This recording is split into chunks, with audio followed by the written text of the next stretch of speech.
so.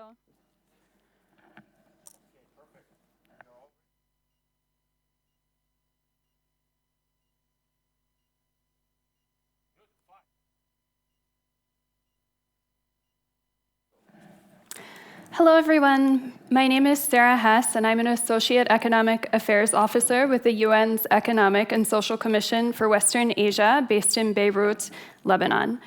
I would like to start by thanking all of our attendees here today for taking the time to join us in this important discussion focused on the impacts of water scarcity on vulnerable communities in the Arab region.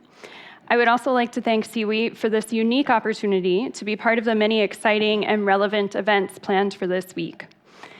The challenges impacting the water sector take a different shape depending on the geography and climate that's under discussion. In the Arab region, water scarcity is a major challenge that's aggravated by compound crises. The vast majority of our population, 90%, live in water-scarce countries. The impact of climate change in terms of temperature increases, rainfall variability, and drought contribute to increasing water scarcity across the region. And finally, unfortunately, conflict and occupation in the region exacerbate this water challenge.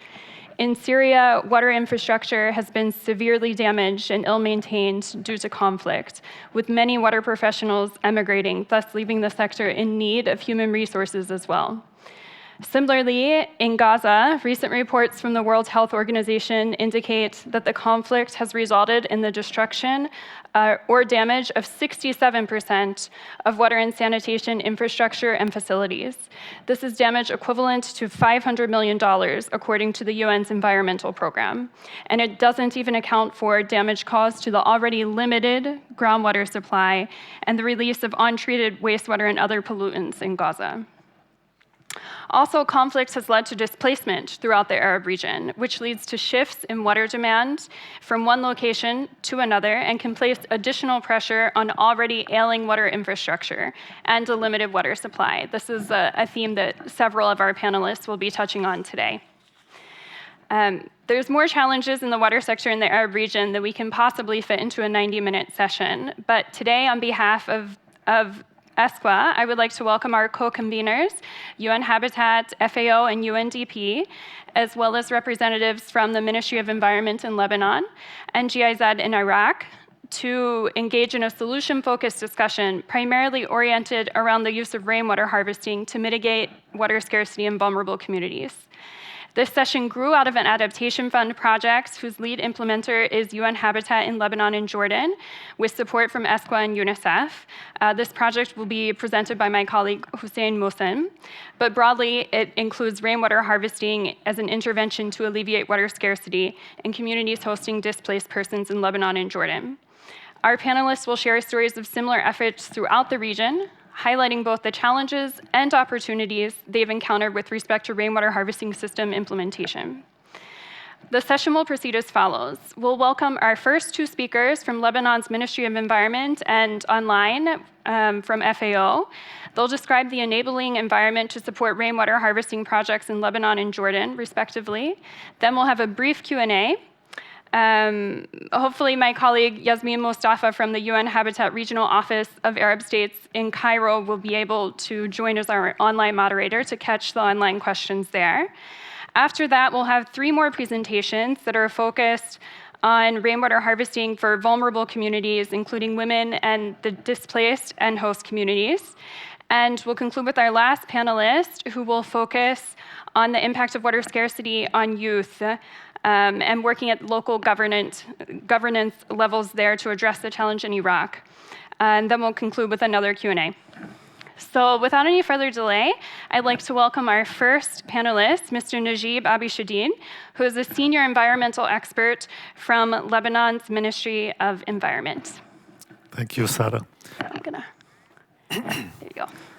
Yes. Good morning, everybody. My name is Najib Abishadin. I'm a microbiologist and I'm expert in water and wastewater treatment. I will start the presentation regarding rainwater harvesting, Lebanon's enabling environment for the implementation of rainwater harvesting systems.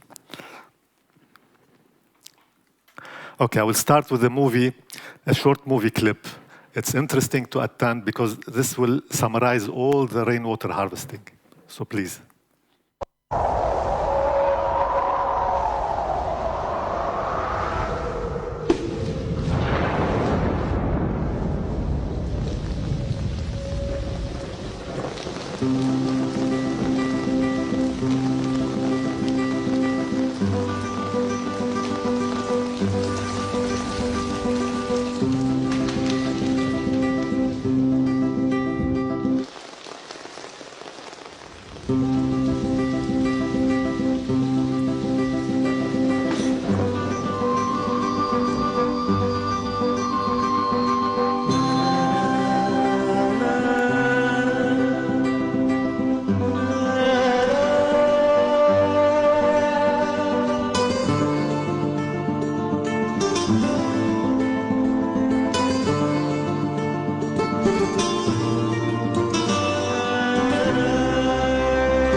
Okay, this short movie summarizes the rainwater harvesting, and as you see, its awareness is also relates to awareness through people.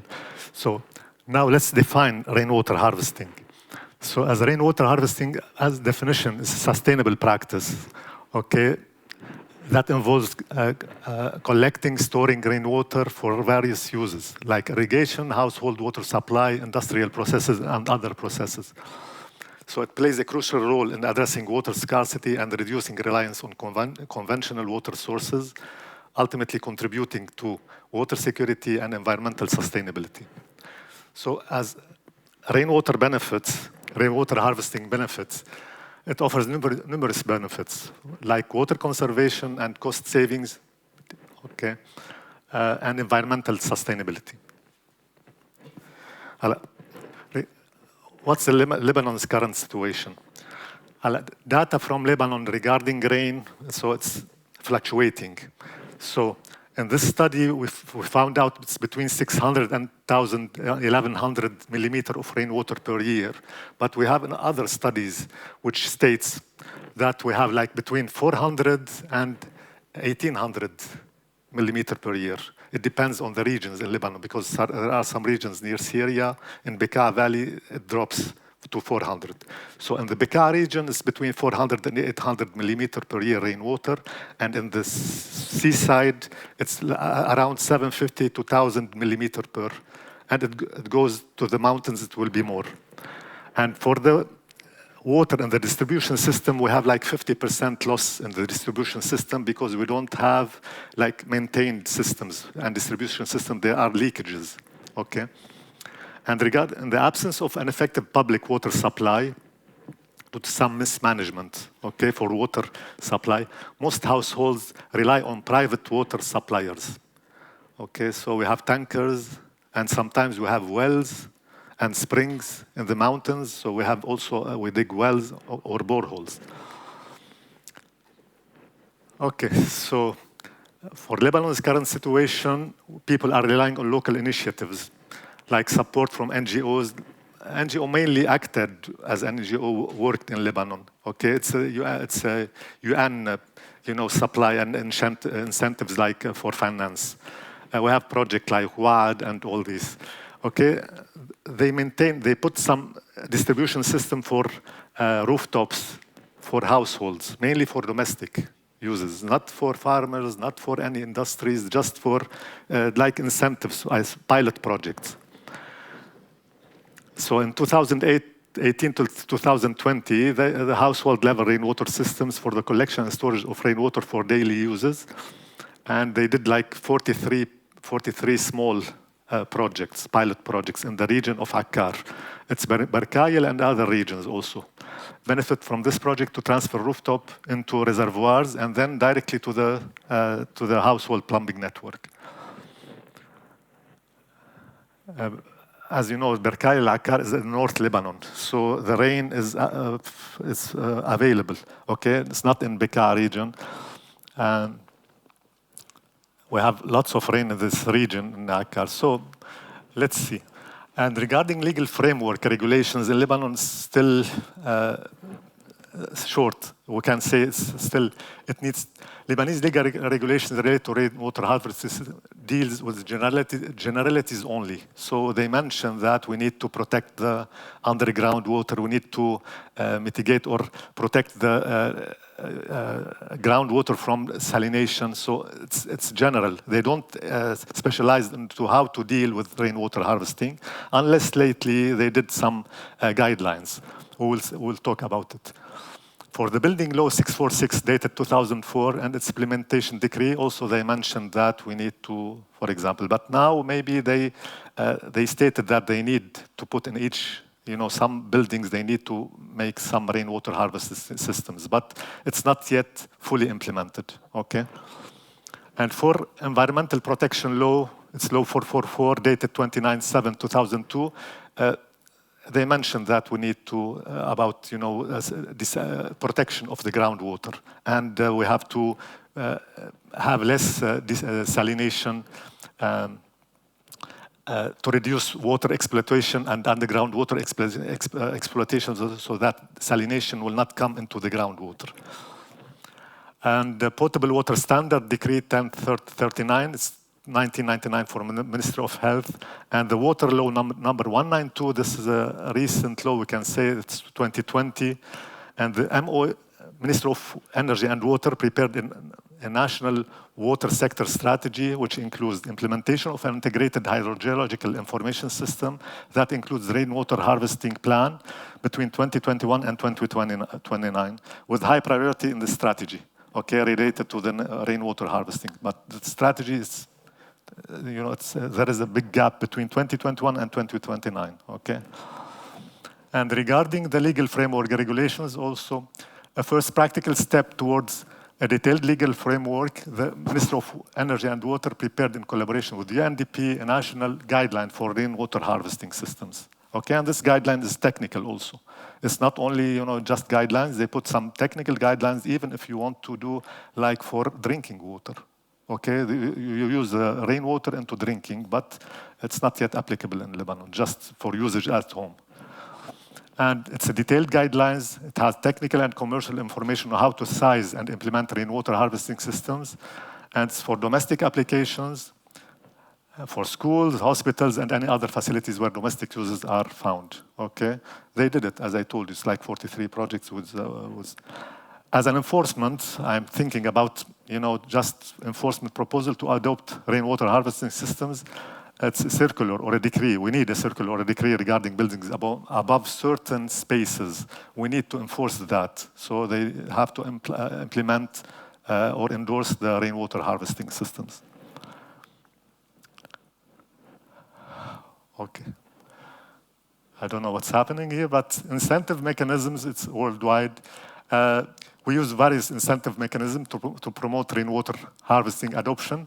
These incentives aim to make rainwater harvest more affordable, accessible, and appealing.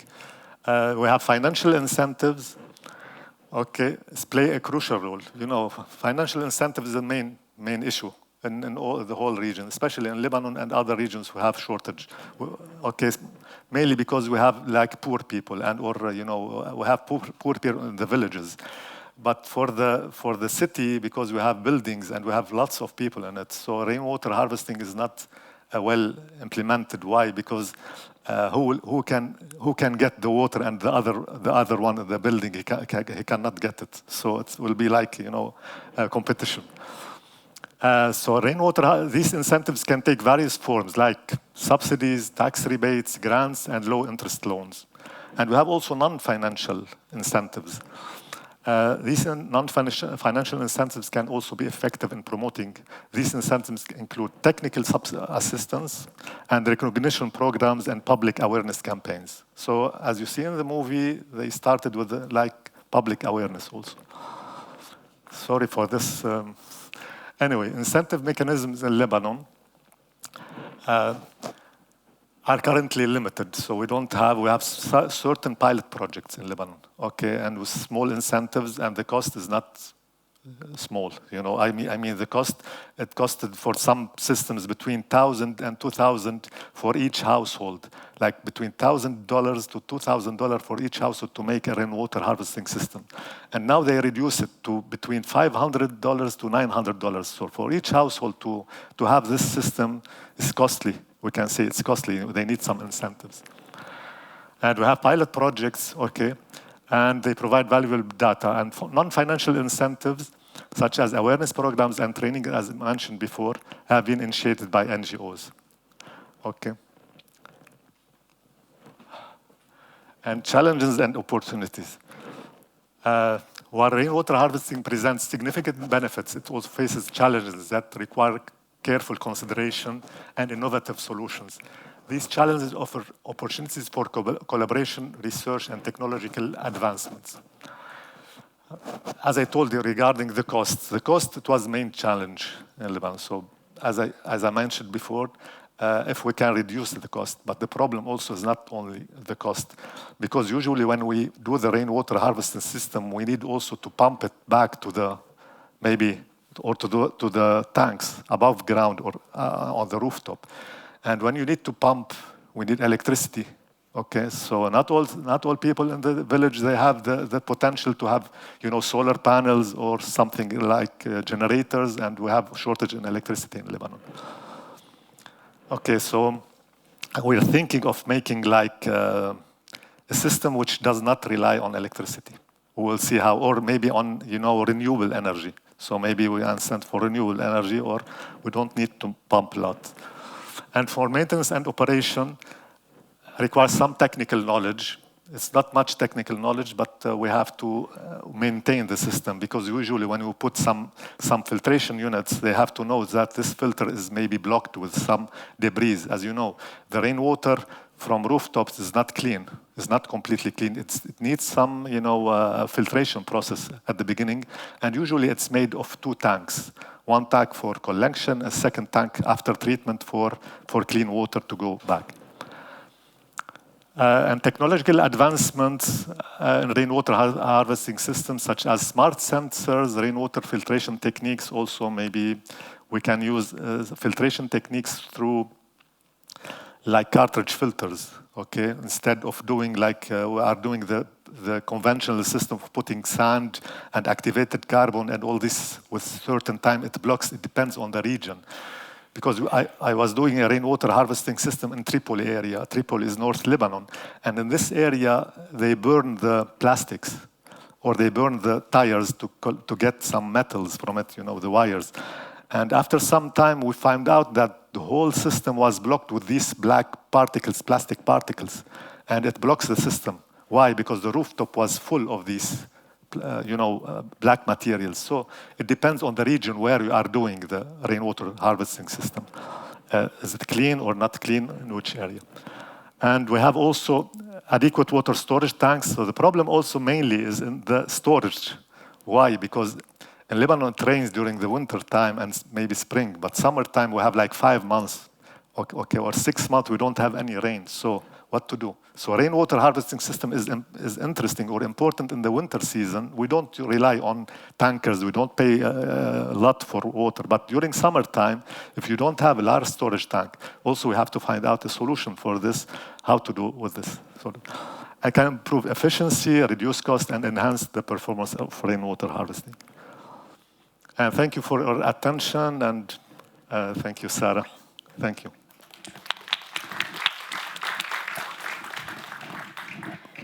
Thank you so much, Najib, and thank you for this broad overview of the legal structures, the incentive mechanisms, and it's also really interesting to hear how you have to adapt the rainwater harvesting systems down to the city level based on the different economic activities that are taking place there. It's a really interesting challenge.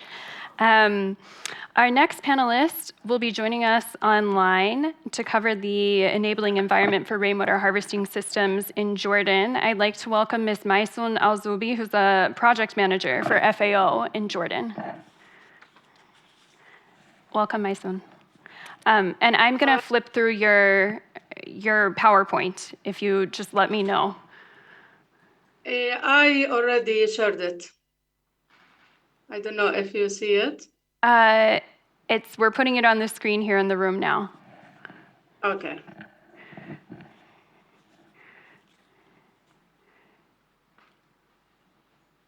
Is it possible to see it in presentation mode? Can I start to Sure. benefit from the time available? Then you will see. Yep. Thank you very much for inviting me to talk about water sector in Jordan. I will talk first about the challenges. I will not talk about our management or the sector because 7 minutes is not enough to explain. So with Jordan water sector, the biggest Jordan water problem is a scarcity, like you said. The existing supplies in Jordan are insufficient to meet all urban, industrial, agriculture, and environmental demands. This is accompanied with rapid population growth. So when Jordan population increases, this will cause a significant reallocation of water resources from agriculture and environment to urban sector. The result of this will be more intensifying stress on water-based ecosystem and definitely on the world or regional or the national food protection capacity. As I said, because of scarcity, we have to pump more, so we have a groundwater overdraft. The absence of effective water management, because of the absence, water tables are drawn to a level where it is no more economical to pump from it. And if you know, the highest percentage of water resources, conventional one in Jordan, is groundwater. Another challenge that we face is climate change, induced hazard like drought, season, less precipitation, flash flood. This have been tripled in Jordan since 1980, comparing to doubling worldwide. So this, with the flash flood, definitely is exposing the population to loss their livelihood, and property. And again, also the future water supplies are threatened by decrease in water equality. For example, in some type of soil, this enhanced drainage in that soil from agriculture operation can leach toxic metals from the surface, subsurface to surface, and pollute the groundwater or the little amount of water that we have. And also the treatment of wastewater, you know, the number of people is increasing, and not all of them are Jordanian. So because of we are in the middle of conflict, 30% of the population are non-Jordanian. The network, not all of them, the percentage of those people connected to the wastewater now become less. This means they have to have this cesspools or septic tank, but again, it is not like safe as it is safe, but not like if it connected to the network. But some of this water also pollute the little amount of water that we have. So rainwater harvesting can be an effective solution. Here in Jordan, we do believe that every drop of water is count.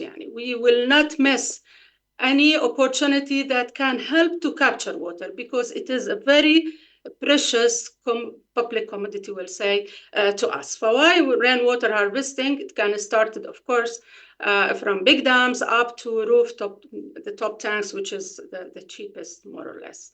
So this rainwater harvesting, we're talking about the rooftop rainwater harvesting system. It is simple, time-proven, and low-cost solution to water scarcity and, again, to climate change adaptation, because it's not only, we're expecting the water to be more scarce, and we have to find ways and new mechanisms to adapt. Again, it's rainwater relatively is clean, independent, except for the season, and ample water supply. Definitely, it will be a tool or to mitigation of urban flooding. especially in big cities, if it is collected, so there will be no flood in the street. If you talk about earth dams, which is more simple type of water harvesting in the desert, because in Jordan, the desert is flat, so we cannot do dams there. So we do a lot of earth dams to capture or to harvest the water. So definitely when it's settled there, it have a very positive effect on groundwater recharge. It provides water in decentralized manner. Definitely avoid interrupted service from centralized water system or overuse if they have a well, overuse of water well. Especially in Jordan, we ration our water. If some most good percentage of people, they receive water once a week. So if they have a problem with the system, they will end up be like once a 2 week or a month. But this is also avoid any interrupted in a service, reduce also burden from a new investment, whether it is at the household to replace the system because you use the well outside, or even at the national level, adding more supply infrastructure. So the advantage of rainwater, first of all, reducing reliance on potable water, especially in countries like Jordan, where we ration our water. It depends if any problem in the system, they will not receive even with that 1 day a week. Energy saving, definitely it will require less energy compared if they have a well or a ground well that pump net, save money either by reducing the volume of water purchased from public system and also by their own system extending the life of plumbing fixtures and appliances that they have because they use it less. Can be used for several non-drinkable purposes. In Jordan, rainwater, it is not allowed to use for drinking purposes. You can use it wherever you want, but not for drinking purposes. It uses simple technology, very are inexpensive comparing to digging a wells and easy to maintain. It is also convenient and since provide water at the point of consumption, at the house. So family members, they have a full control of this source. But again, it's also have a disadvantage, especially with the climate change and what we expect in Jordan. Seasonal variation in rainfall, because it depends on rainfall. That's why as a national level, we shift to desalination because desalination does not depend on rainfall. It depends on a sea and in Jordan, we're expecting less precipitation, more drought season, higher, let's say, evaporation. So this seasonal variation, it affects definitely. It perceives some quality concerns, especially with the maintenance, how important is the maintenance of these tanks to make sure of the safe and the quality of water is there. And the things that I want to say, it is important here. It is the current knowledge production on rainwater harvesting is suffering from lack of analysis, different types of technologies and innovation. We need to invest more to know better, more approaches, more type of tanks in terms of performance to adapt. The one that we have in Jordan is concrete is expensive. Through this conference, I wish if we know or learn about a new technique, because this is important even in the project that I am managing. Definitely also there is no lack of comprehensive study to analyze the people, the public perception about having. We need to do a lot to make sure that they convince of having this, especially in Jordan, we recently increased the tariff. So they have to understand this is also a solution for them to decrease the financial burden because that is not that increase in the tariff, but again, it can help. So the various aspects of maintenance of this type of tanks can affect we need to know how they can affect the quality of harvested water. We need to investigate this. We can use this and approach to know to assure people that this water is safe and this water is clean, the quality is good. So we need to investigate more on better maintenance of this system. So rainwater utilization will be assured from water quality and safety for user, encourage them to use more. It is important to have enabling environment because this type of a project done by the beneficiaries.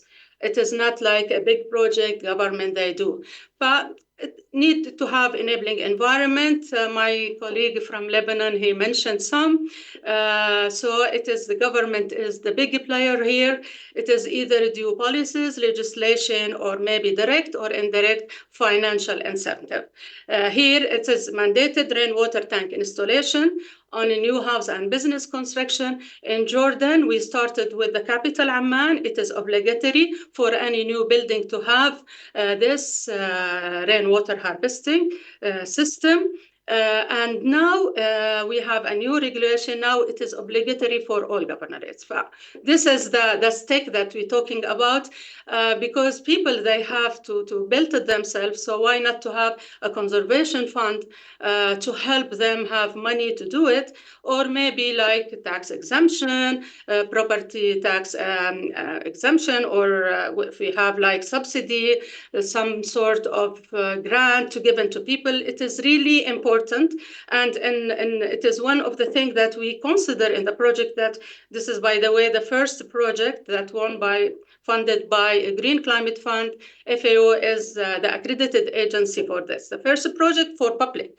It's for the government. It is not for the private sector. We focus on adaptation. We focus on water-saving devices, on rainwater harvesting at the rooftop tank. So this is important because it helps people go directly to people and help them.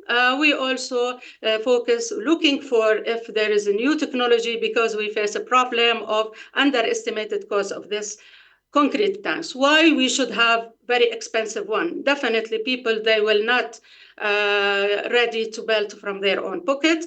Why not to have like a facility, financing facility for people they can benefit? Maybe exemption of tax, import tax will make it less. For this is very important to encourage people. Maybe also through granting sustainability certificate for especially business. We have King Abdullah, the second prize. One of the parameters, this is for public and for everyone. One of the parameter is if you have water saving devices or definitely with energy also, because this is the two things that we suffer in Jordan. Knowledge sharing, like I said, and capacity building is very important. So people, they have to know about what technology we have, how to deal with it, and those even people and those who are implementing, they need to have the right capacity building. Also, what I see is it's enabling environment is important because this is what we lack. We look for somebody to maintain, to install in a proper way.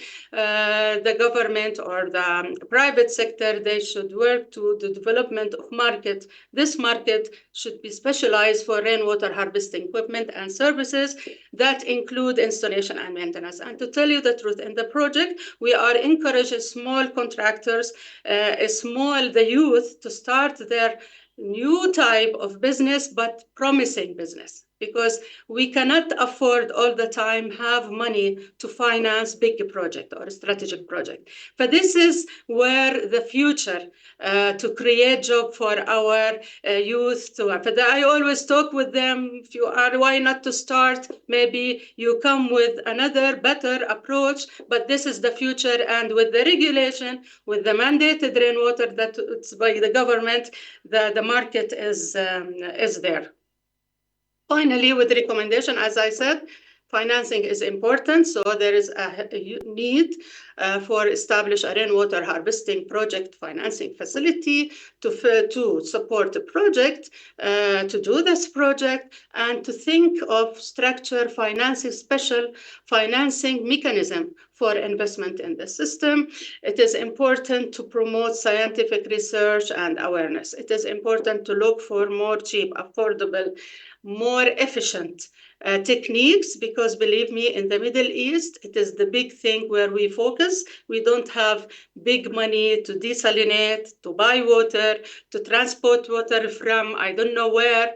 It is very expensive to us, and it is not security. But it is important also to do like pilot project across the country, as we consider it as an initiative to exhibit a prototype. People, they need to see, they need to listen to others' experience, especially the money that they will save. Because like I said, the tariff is increased, and God knows in the future, because most of our project in Jordan is non-conventional with the private sector money. This means it is expensive source of water, and there is a limit where the government can subsidize. Then maybe in the future they will, even the tariff, it will be increased incrementally over 5 years. It is not only this year, but it is important.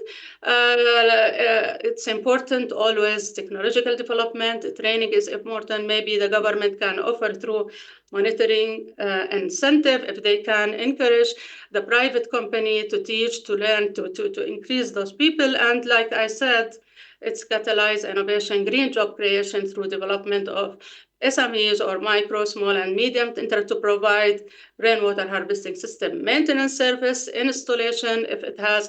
This is the future. And I think I will stop here and ready to answer any question. Thank you.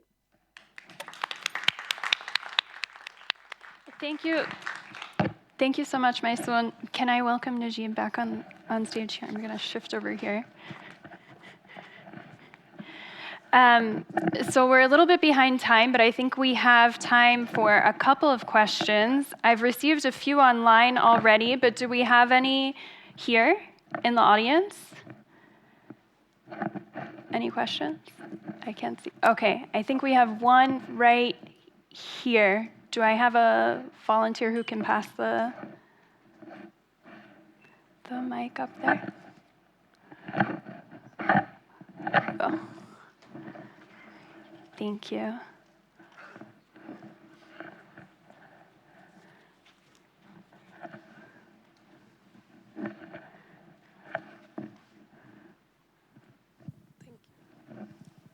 Should I go? Yes, yeah. Please. Thank you very much for your presentations. I have a question. You said that you mentioned cost as a main barrier, but also your project is targeting vulnerable groups who might not only have low economic means, but might also not have adequate housing for being able to not only collect, but store enough water to use. So what ways are you exploring, or you think should be explored, to make rainwater harvesting not only affordable, but also more accessible for such vulnerable groups? Najib, did you want to? Yeah, you address this question to me or to me?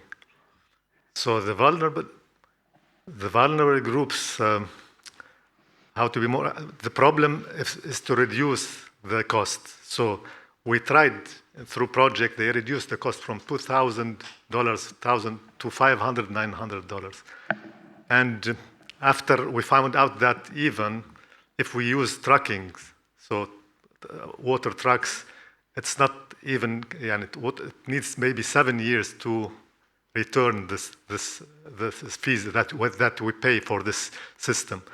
So I expect that we can reduce more, but not below $500, or maybe you have to do like systems like water tanks underground. And usually during years, maybe long time ago, they did these in villages.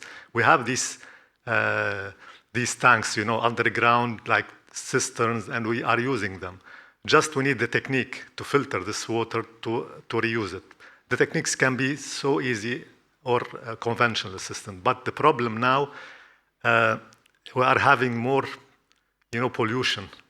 And we have more pollution. We have like dust, and we have also particles coming from generators in Lebanon. So because the generators are spread, especially in the city, So we have more pollution than the previous time. We can use it in the villages, maybe in the villages still, but we need more techniques, or techniques which are less or cost effective to generate this water. But I don't know, regarding the, we have to reduce the cost. This is it. I don't know if I answered your question, but reducing the cost will be effective, okay, and it will be. Thank you, Najib. I think Maysoon wants to add something online. Yes, thank you, Sarah. Yes, in our project, it was very well tackled. When we choose the area of project, we specify a special criteria that they are vulnerable, poor, depend on rainwater for their livelihood. They are farmers. And with that, we get the money. We have a special criteria. The first, about 40% of like 8,000 people, they will have this facility free of charge. We will cover 100% of the cost, depending on those people with specific criteria. Then we have others like covered by 70%, depending on them. And we left like 35% for others who are affordable, but to encourage them to do this.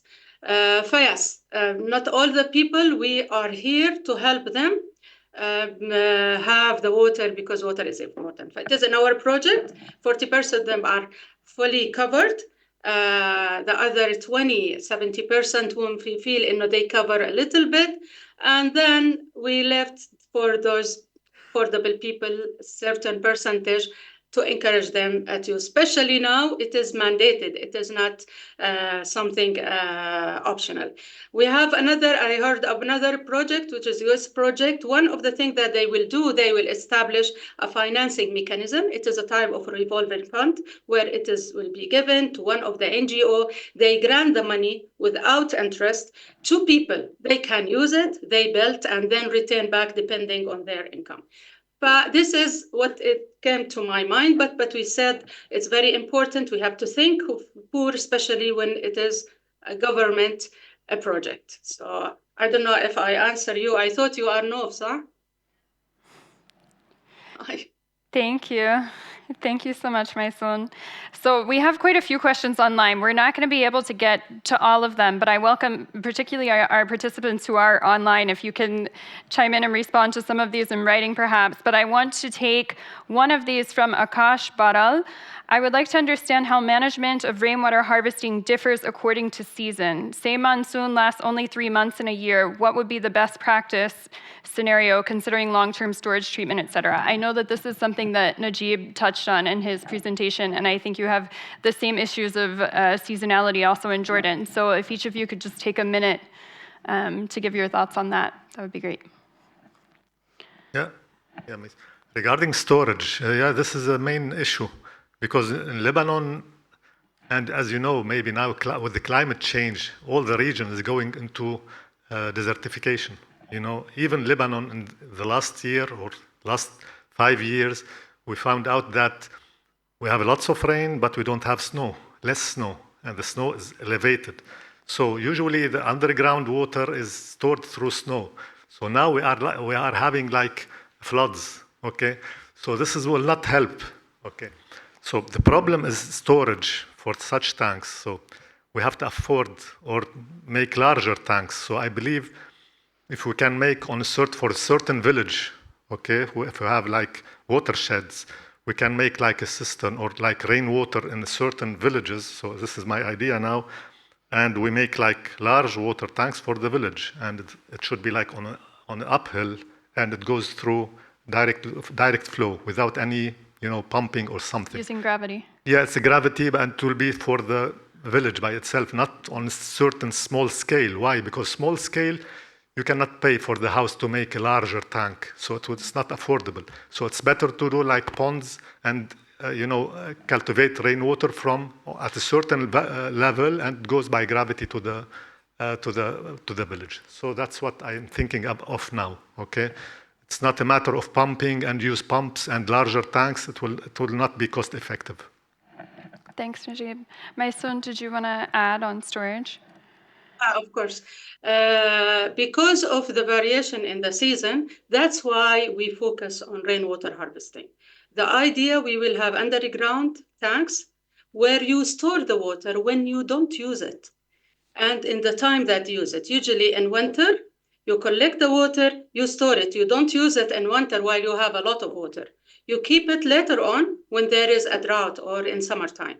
Same thing in our project. It is not only with rainwater harvesting. We have another component with reclaimed water. So some of our treatment plants, they don't have the storage capacity to store the extra amount of water that is reclaimed water that is not, there's no need in winter. So our intervention is to build a storage mechanism on infrastructure to store this water, use it later in the time where there is no water. And also, of course, with the season, when you have flash flood, this type of reservoir that you collect water, you stop flash flood and the flooding if it depends on your country where you suffer from scarcity, droughts, less precipitation, or more flooding. But this is how. But again, store is like my friend he said, the idea is to store them. Even in Jordan now, we are thinking of, we have an initiative called the Blue Peace. We are a regional country, think how to adapt with the scarcity of water. We know that with the climate change, there will be increase in temperature, more evaporation. For now, we are getting the knowledge, that the experience of Turks where they built underground dams. This underground dams, it is underground, it will make little, maybe less evaporation, and it is less expensive. And you can use it where, it depends on the type of topography and it has some parameters, but it can help. Now we are focused, it's not only to store water, but again, how to decrease evaporation from that water. Thank you. Thank you, Maysoon. Thank you also, Najib. We're going to go ahead and start the second part of our session, and for that, I'd like to welcome our next panelist, Mr. Hussein Mohsen, who's the Regional Projects Coordinator with UN Habitat in Jordan. Thank you, Sarah. Did you wanna... Does that work? Okay. Hello, everyone. My name is Hussein Mohsen. As Sarah said, I'm the Regional Coordinator of an Adaptation Fund in project in Jordan and Lebanon. I work for UN Habitat, and today I'll present you what we are doing in this field, water harvesting, and what challenges we have, and maybe building on the excellent presentations that we got now. The two presentations presented us and facilitated the rationale why we need to do the water harvesting. So the project title is Increasing the Resilience of Host Communities and Displaced People to Climate Change Challenges, Related Water Challenges in Jordan and Lebanon. It's a 4 years project, and like the budget is almost 14 million US dollars, and it's split equally between the two countries. Implemented by UN Habitat, and we have colleagues from other UN agencies supporting us, like ESCWA, as you saw today with us. I want to highlight a fact for you. It's a recent report by the WRWH group in Jordan. For example, it states that 40% of the refugees in Jordan are vulnerable to climate change and water scarcity. So this is very important to know as we go forward. This is example only in Jordan. I'm sure that Lebanon is also the same, but the fact that I found was that. So the project has 4 components. The first component deals with master planning and urban master planning and how to integrate climate change in this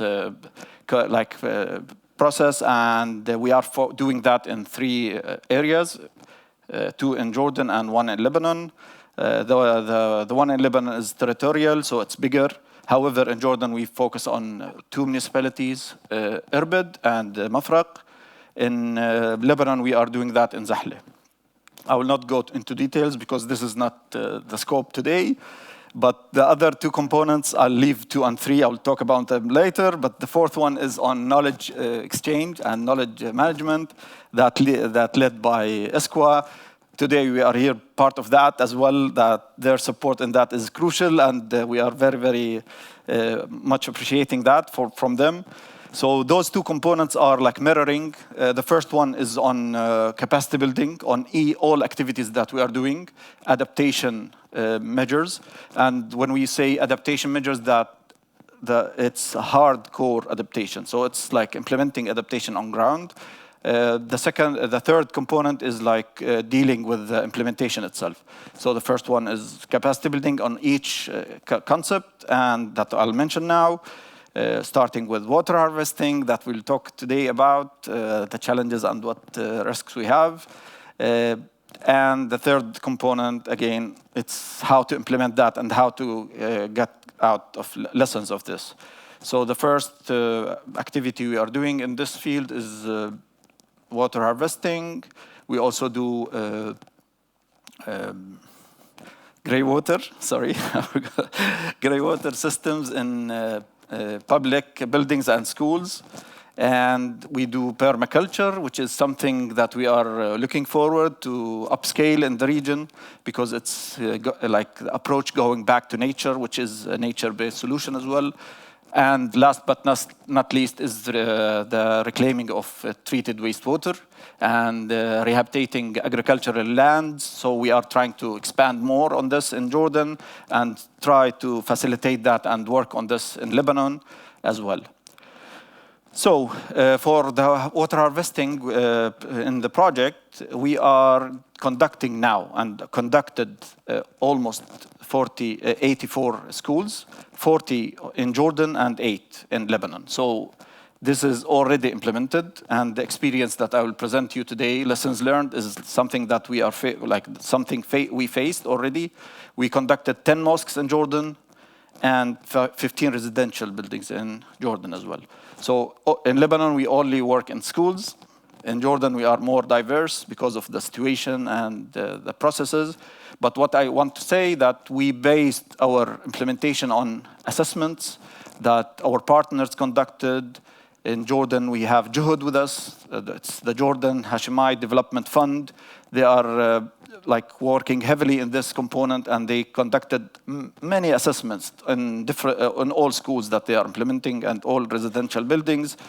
And challenges doing that is huge, and as you can understand, that it is a hectic process to find the best place that you need to implement, focusing on vulnerable communities and refugees especially. In Lebanon, we also have UNICEF through Corrido as well. In the past, they conducted a very huge assessment, and they conducted analysis on each school that we will implement, how much savings we will have, and what we expect. However, like we started now the implementation, so we don't have the numbers, which is a challenge I'll come back to. But I want to highlight the cost difference. In average, in Jordan, it's around 7,500 USDs. But in Lebanon, it's much bigger because we are focusing on schools only. So it's bigger in scale. However, also the inflation there and the prices is, you can imagine, because of the security issues, it was around 35,000 USDs. But the average cost in Jordan is including schools and residential and all aspects. So this is also something that we should consider. So going to challenges, the first challenge we faced is delays in approvals and delays in processes. You can imagine the bureaucracy in our countries, unfortunately. And for example, we have waited for the Minister of Education to get approvals for us, and for more than 3 months, for example, in Jordan and in Lebanon. I'm not sure how much that took, maybe more or less. I forgot the number exactly.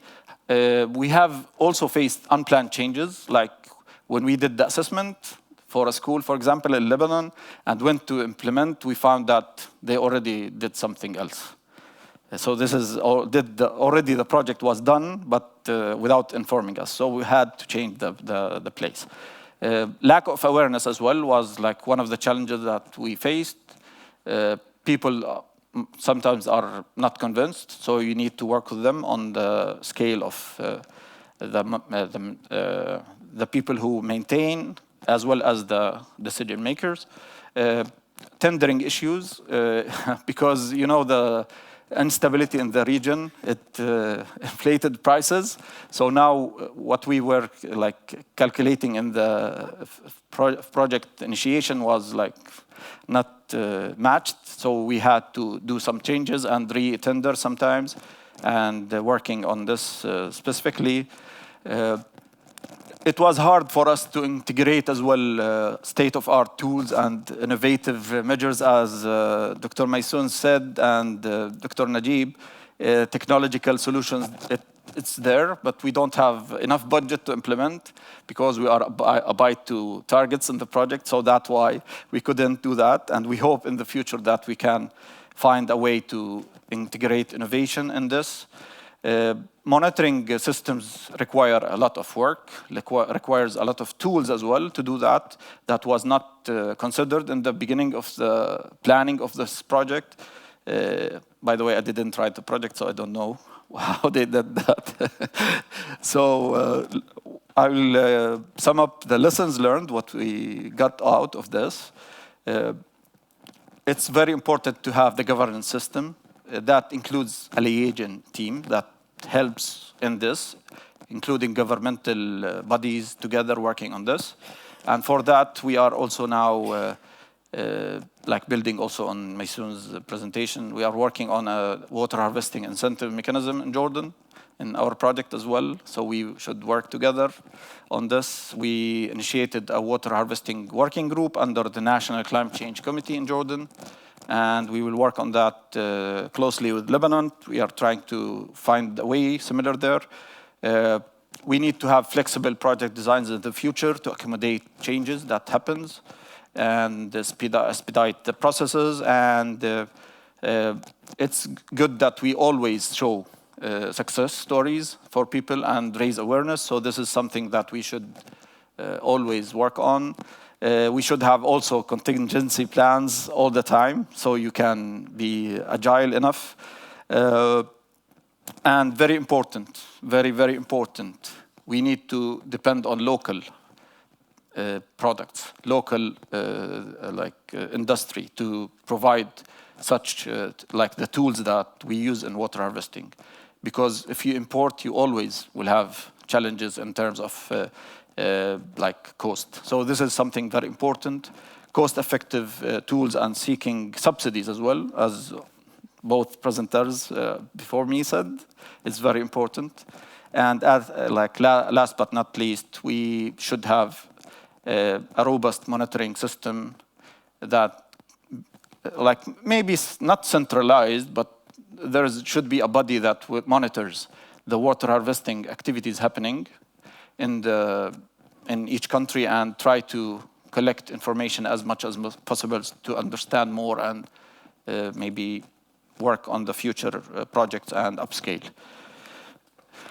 Those are the partners in the project, huge project as you can imagine, and we work with the multiple, I can't name them all because I don't have enough time to do that. Thank you all, it was my pleasure being with you today, and I'm ready to have any questions later after the other sessions, I believe. Thank you, Sarah. Great. Thank you so much, Hussein, for that overview of the work that's taking place in both Jordan and Lebanon. This is obviously a pretty large rainwater harvesting project, or not just rainwater harvesting, there's many components to this project. Next, I would like to welcome Ms. Jian Seoud. She's a program manager with UNDP in Lebanon, and she will be speaking specifically about rainwater harvesting projects there, working with women in the communities in Lebanon. Do we have Jihan online?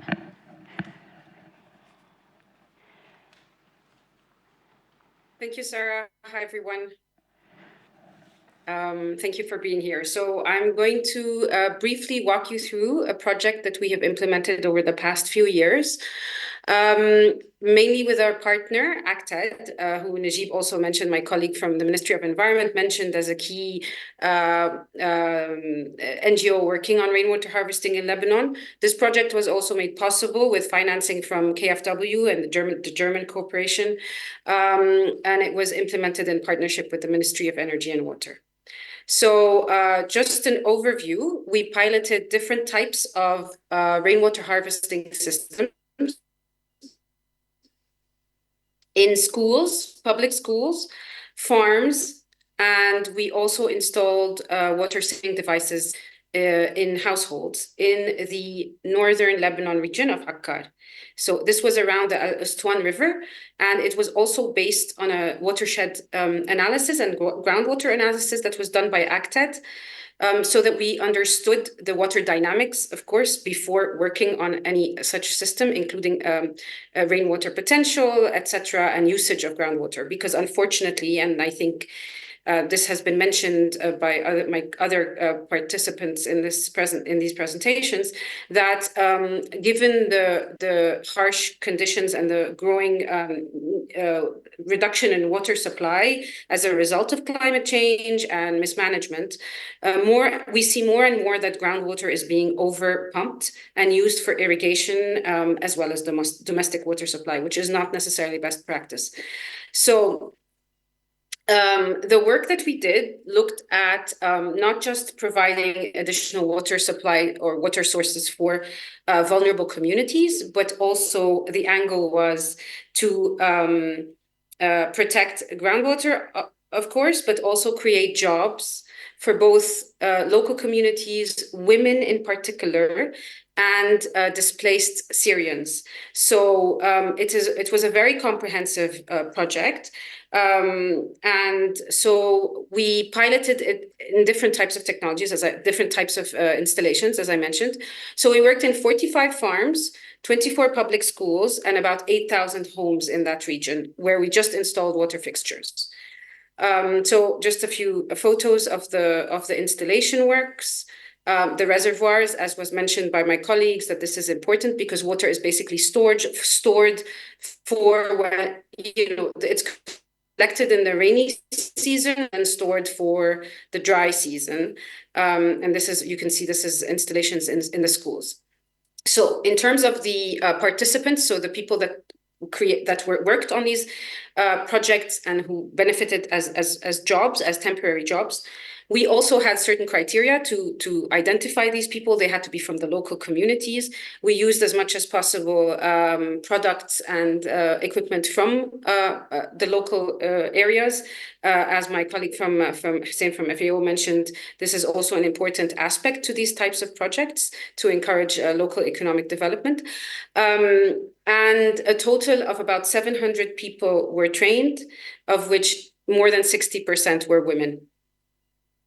And actually, one thing that we noticed, and which was very beneficial, especially for the work that we did within households in terms of raising awareness about water saving and installing the water fixtures. These are little fixtures that you add on taps or toilets, and that they reduce the amount of water that is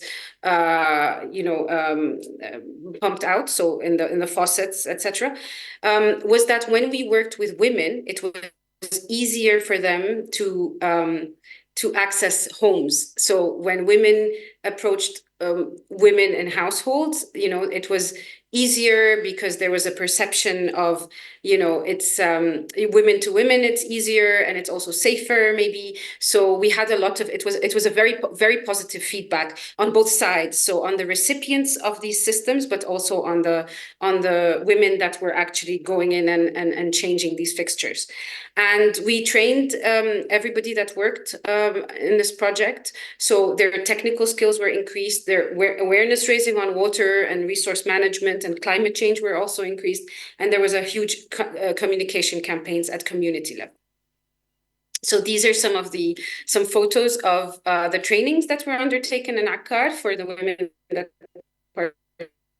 participated, and them explaining to women in home homes how the fixtures are done and why, and how we change the faucets and how it reduces water consumption. So some of the results that we have observed for farms, this is where we installed rainwater harvesting systems, especially for farms with greenhouses. So we would collect the rainwater and then store them in reservoirs, and then the farmers would use them during the dry season. About 40,000 liters of water per farm per rainy season was saved. That's $400 per farm per season, which is considerable. In terms of rainwater harvesting systems in schools, the savings were about $600 per season. So let's say a year. And for homes, although we don't have actual figures, we know that it reduces about 20 to 30% of the water bill. And here I have to say, because I think a lot of participants were asking about costs as well. Indeed, these systems are not that cheap to install. However, based on our calculations, the return on investment, or the cost, the time it takes to repay the capital expense of these systems, is anywhere between 5 to 10 years, which is not low, but indeed we need to find incentives and financing mechanisms that would support vulnerable people to install these systems. And here I would like to just make mention to something which we haven't talked about, which is the cost of the water tariff, which in the case for Lebanon, for example, is very low, which also is a disincentive to to conserve water and to install rainwater harvesting systems. So the cheaper it is, the cost of water, the more people would waste it. It applies across the board to all services, including, for example, energy, etc. So this is an angle, I think, which also needs to be considered. So not just the cost of systems, but the cost of what we actually pay for water. And this is an ongoing policy discussion in Lebanon. And which also Najib touched on at the beginning of the presentations. So we received very positive feedback from the field in terms of the women that worked. They showed that this experience allowed them to increase their knowledge on water issues and other things, and gain skills, especially technical ones relating to plumbing and basic construction works in this sector. And that's it for my presentation. Thank you very much. Thank you so much, Jihan. It's been interesting to see the socioeconomic impacts of rainwater harvesting technologies in Lebanon. That's a new angle that we're covering in your presentation, and also to have real data around the amount of cost savings that's resulted from implementing these technologies in communities there. I'll be moving on to our final panelist for the day, who's also joining us online, Ms. Zara Al-Goibar, who's the Climate Change Advisor for GIZ in Iraq. She'll be focusing more on the impacts of water scarcity on Arab region youth, with a particular focus in Iraq and solutions there that were integrated using local government action. And then finally, after Zara presents, we will have one final round of Q&A. Do we have Zara line?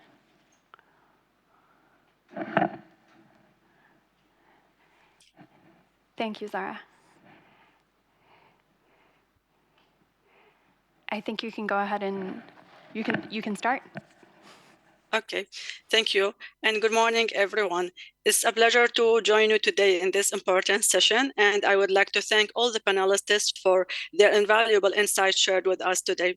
So, as we have heard in earlier presentations, that the MENA region is grappling with severe water scarcity challenges. It's reported that 90% of children in MENA countries live in areas of high water stress. Now let's focus on the impact of water scarcity on youth. This issue significantly affects the health, education, and economic opportunities. First, regarding health, limited access to safe drinking water and sanitation facilities can lead to serious health issues, including a rise in waterborne diseases such as cholera. In Iraq, for instance, over half of the schools lack basic water services, particularly in rural areas where sanitation is grossly inadequate. Secondly, when we look at education, many children in affected countries often spend valuable time fetching water, sometimes from long distances, rather than attending schools. This not only affects their enrollment and academic performance, but also poses physical burdens and safety risks. Consequently, this perpetuates cycles of poverty and inequality. Lastly, in terms of economic opportunities, the reliance on water for agricultural activities means that reduced water supply drives young people away from farming, leading to urban migration in search of work. This shift can exacerbate issues such as overcrowding cities and increased unemployment. Now, Iraq, similarly to other Arab countries in the MENA region, is facing significant water challenges in terms of its water supply. And GIZ, through its ILG project, the Strengthening Inclusive Local Governance, is addressing and offering a governance solution to address the drinking water supply challenges through its component on climate resilient services delivery. The project component aims to equip the local governments in selected provinces with the necessary capacities to integrate climate change adaptation into public water services. The project was commissioned by the German Federal Ministry for Economic Cooperation and Development, the BMZ. The project is started in 2022, and the component on climate resilience service delivery started in 2023, and it's ongoing until early next year, with a potential extension for an additional year. Our main partners and beneficiaries for climate adaptation streaming is the Ministry of Environment and the local governments in 4 provinces. The key activities involved in the project are, on the local level, we are working on implementing awareness-raising campaign about the impacts of climate change among the population to ensure that the services are citizen-centric. Also, conducting a climate risk assessment in pilot sites and integrating these assessments into decision-making and planning processes for a selected water infrastructure, and enhancing the capacity of provincial councils to effectively respond to climate change. Moreover, developing a curriculum for climate resilient planning and the target capacities of administrative staff and local authorities responsible for public water services delivery. Those are the key activities on local level, and to ensure a strong coordination between the local governments and the central governments, we are also working on developing efficient coordination platforms through establishment of community of practice and a dialogue platform. Moreover, the ILG project is responding to a request by the Ministry of Environment in Iraq by mobilizing a qualified expert within the Ministry of Planning to focus on integrating climate change risk into Iraq's national planning. While GIZ in Iraq is not currently engaged in implementing measures like rainwater harvesting techniques, but the activities under the ILG project will empower local governments to proactively address water scarcity, with a focus, of course, on drinking water supply. To conclude, we believe that strengthening governance is essential for integrating resilience into local government planning, especially for drinking water services. By establishing robust linkages between local governments and provinces and the central government, we can enhance funding opportunities for local adaptation measures. And through showcasing practical examples from our pilot sites, we aim to illustrate what a climate resilient planning processes can look like when developed in collaboration between both local and central authorities. Now, this approach will support our local partners who are eager to improve public water services, but often they require assistance in identifying effective solutions. Timely action is crucial, and especially in Iraq, where these initiatives are urgently needed. That's all from my side. Thank you.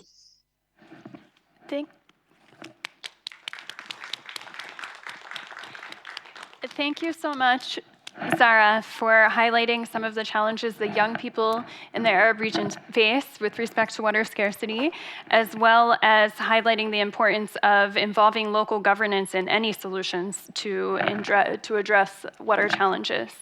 So now we'll open it up again for questions. I have quite a few online. I don't know, do we have any in the room? I saw a hand. I saw this hand first, and then we'll go down here, and then if there's time for one more in the room, then we'll revisit. So up here. Yep. Thank you. And then we have here. Hussein, thank you for your presentation. It seemed that some of the barriers that you faced had to do with design time and cost, and that also increased made it more difficult to implement. Have you looked at modularizing the rainwater system designs so that they're faster to implement and also lower cost? And tell us a little bit about that process if it's in play. Sure. Shall I answer now? Mm-hmm. Yeah, okay. I thought that we'll take more questions. Anyway, thank you for the question. It's very important. And I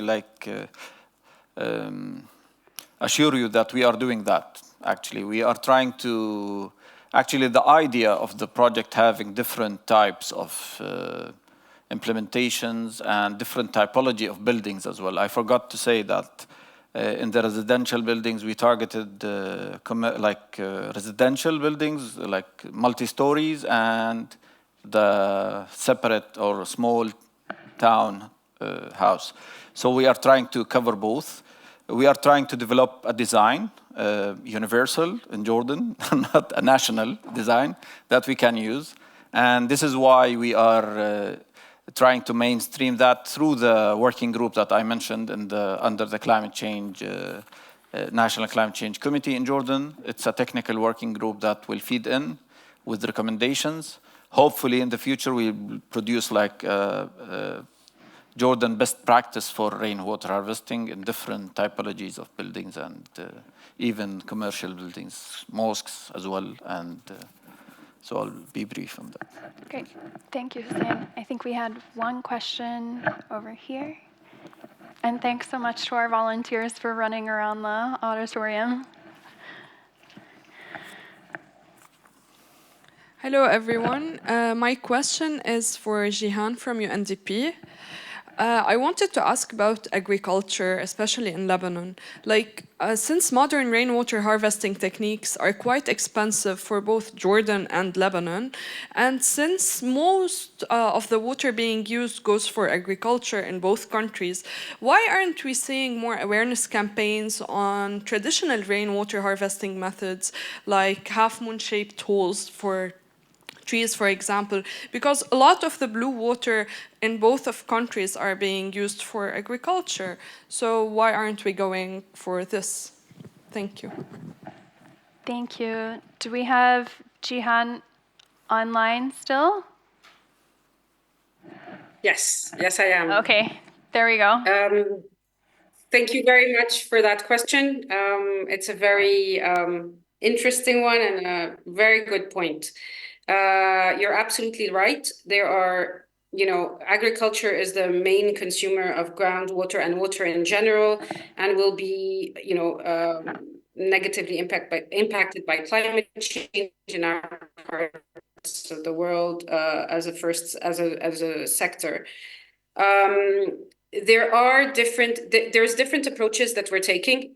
Maybe it's not as much as should be happening. Of course, there's so many priorities at the moment, and so maybe you don't hear of them as much, but there are different projects and approaches by the Ministry of Agriculture mainly, and the Ministry of Environment to promote different types of techniques for water conservation at agriculture level, not just rainwater harvesting. It's rainwater harvesting, communal irrigation ponds, which Najib also mentioned at the beginning, have been rehabilitated and are being looked at as actually it's funny because these are old practices that were in place in different parts of the Levant area, as well as other types that were very traditional, and where we actually see that water conservation mechanisms work very well at communal level. And there have been initiatives to try to rehabilitate those and work on those as well, and improve agricultural practices too. But of course, the needs are many and the resources few. So there's much more that needs to be done indeed. Thanks. Thank you, Jihan. I saw one more hand from the audience here. Yep. And then I'll move to some of the online questions because we have quite a few there.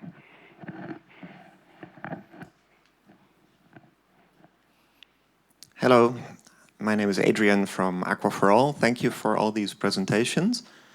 I was wondering on the interface between the water use and the safety. So if water is not meant for drinking, how do you ensure that there is enough awareness that people indeed don't do this? Because if you have a calamity, that will of course affect the perception. And if it is meant for drinking, the rainwater, how do you ensure that it is clean enough? Thank you. The question is not aimed at anyone in specific. Okay, sure. And this might even, maybe Najib even wants to come back up and address this as well. Hussein, did you? Yeah, sure, Okay. definitely. I can start while Najib. So definitely, thank you for the question. Like, we will do that through two means. The first one, capacity building for the people we will implement the project or already implemented the project there. So this is the first. And the second one is through making sure that we will install, we already installed like small system for filtration and clarification of the water. So in case they used it for drinking, they will not be harmed in a bad way. So at least that's it. This is Thanks, Hussein. Thank you for this question. I need to mention one thing about Lebanon and maybe the region also. There are systems that you can collect water from the streets. For example, a certain village, you have a street and you can collect water, but this water is not, by law, is not for this person. It's not private, it's not a household. So usually when you collect water from the street, it's for the public, usually, okay? So I have to tell you something also related to quality. Even for agriculture, if you are collecting water from the streets, I mean like a small street, you have oil from the cars, and you have also sometimes other heavy metals, okay? And when you collect this water with heavy metals without any, even for irrigation, without any disinfection or maybe treatment or filtration for this, even, for example, if you are irrigating with onion, for irrigating onion or like carrots or radish, so all these heavy metals will be in this part, and we are eating it raw, and this will cause a problem. So if we are collecting from a rooftop, it's different. Okay, it depends. I told you before, it depends on the region. If the region you have like, burning of some, plastics or something, you have other particles coming in, and also maybe for agriculture, these plastics will not cause a problem. For drinking, yes. But for drinking, we are doing like two double defense system. I mean, for drinking purposes, you have sand filtration and disinfection by chlorine, and you have to go also on a further step, you do like UV treatment or, filtration also. So, but for irrigation, you don't need all this, or for the use at home, you don't need all this. But I assume that even for irrigation, if the region does not allow to irrigate because you are having heavy metals or certain emerging pollutants, you have to test for all these pollutants to know if it's good to irrigate with it or not. Okay? Thank you. Thank you. And feel free to stay because there's more questions online. So I think, let's see. So we had a question from Sana Farajala about the Adaptation Fund project. She asked, considering social dynamics, how is the project addressing cultural acceptance and social perceptions related to the reuse of treated wastewater, which I think that's a challenge not only, and maybe Jihan wants to answer on that as well, sure. Outside of the Adaptation Fund project, because I'm sure you also encountered those same issues, Jihan. And also there's a question about how the ongoing conflict in Lebanon could affect project implementation, and I would say similar projects going forward, at least in the short term. Yeah. Okay, I see that we are like moving ahead from the water harvesting. However, the reuse of treated wastewater is a big challenge, especially in Lebanon, in the project, because in Jordan we already do that, and we have regulations to do this. And by the way, the project targets the agricultural practices that depends on restricted like crops, which like used for fodder for animals, and we don't like plant things that people eat. So this is something that we should take into consideration. In Lebanon, we are trying to now to move on with this, and we conducted exchange visits for officials from Lebanon to come to Jordan and see how this is implemented, how farmers use reused or treated wastewater. And this is like increasing now the awareness there, and we are trying to work with other agencies that trying to develop a regulation for this. For the social aspects, we are conducting multiple awareness raising sessions in the sites that we are conducting the work. So this will, and this is actually doing the relief of concerns of people that are concerned about using such water. And by the way, there is a lot of applications that people use treated wastewater, but without putting it clearly that this is a treated wastewater. So we are trying also to make things easier for them in the future through regulations. I think I covered this. No.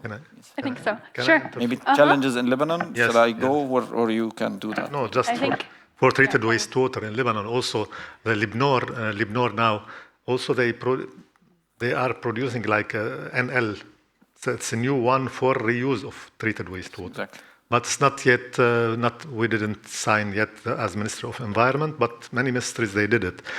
But for the reuse, we are blocking, for example, the radish irrigation, even if it's treated radish, carrots, and all this. And also that we have other restrictions, the way of what type of irrigation systems you are using.